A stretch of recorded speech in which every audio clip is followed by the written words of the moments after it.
Здравствуйте, дорогие друзья!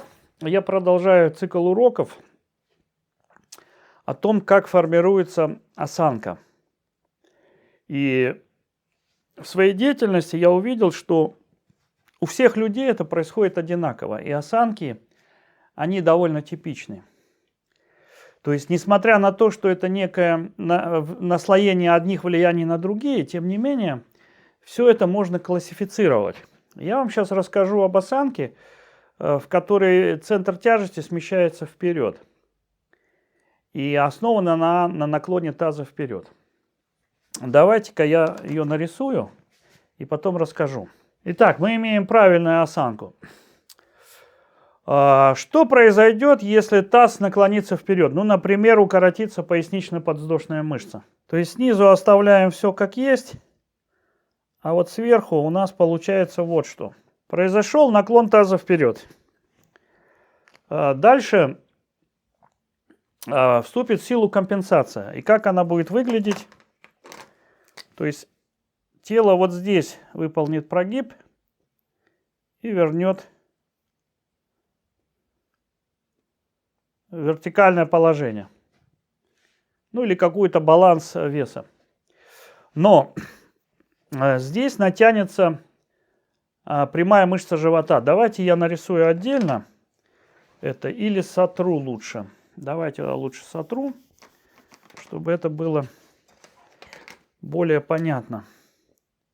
То есть мы получим вот такую вот, я нарисовал неправильно, потому что будет плоская спина. Спина будет плоская. Вот так вот. Спина будет плоская. Вот, но лопатки будут выдвинуты вперед, и они будут вот такие крыловидные. То есть вы получите выдвижение головы и лопаток вперед. Ну, рук тоже, соответственно, и плеч. Почему это произойдет? Потому что натянется прямая мышца живота, потому что вот эта точка опустится. Соответственно, она опустит грудину, и это выдвинет голову вперед, а малая грудная мышца выдвинет вперед плечи. Вот это очень распространенная осанка такая. Кстати, здесь часто еще будет переразогнутые колени. Давайте я нарисую еще раз ее. Вот во всей этой истории самым главным было укорочение одной мышцы, пояснично-подвздошной. Бывает еще прямой, но чаще пояснично-подвздошная.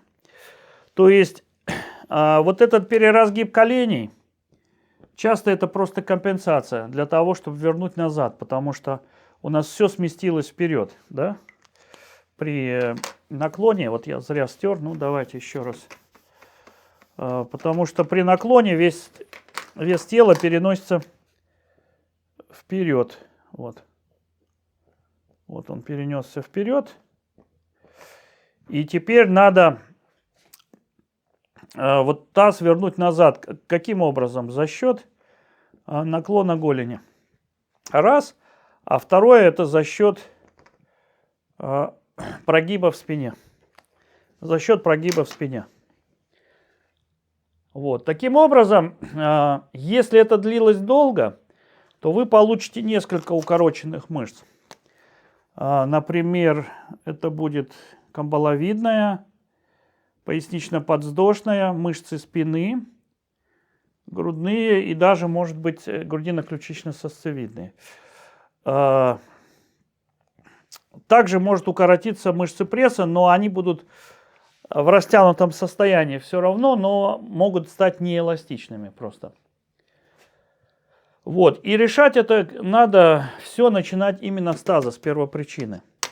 Хотя дополнительно вам придется растягивать заднюю поверхность голени, даже заднюю поверхность бедра, потому что в этой осанке вес смещается вперед, и вся вот эта линия, она становится перегруженной. Вся. Также, возможно, придется малые грудные делать. Вот. Но это самый запущенный случай.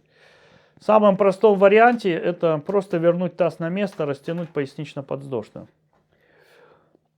Как правило, этого достаточно, чтобы и голова, и плечи встали на место. И здесь фактически в этой ситуации нет сутулости, есть плоская спина, несмотря на то, что лопатки сбоку торчат, и кажется, что у человека сутулость за счет выдвижения головы. Но это не так.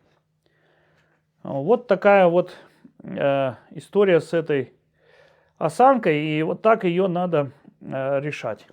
Конечно, на эту ситуацию накладываются еще другие причины. Например, боковой наклон таза, скрученный таз, может быть сколиоз, все что угодно, да, то есть компенсации в другой плоскости. Мы рассмотрели только одну плоскость. Как это научиться разбирать, я подробно объясняю в своем видеокурсе и также на мастер-классах, потому что вот этот метод логической диагностики, он требует преподавателя. Я доходил лет 15 до этого, да, и поэтому вроде бы простые вещи сейчас, мне кажется, но я вижу по ученикам, что нужен наставник, иначе это сложно понять. Хотя вещи логически простые и понятные.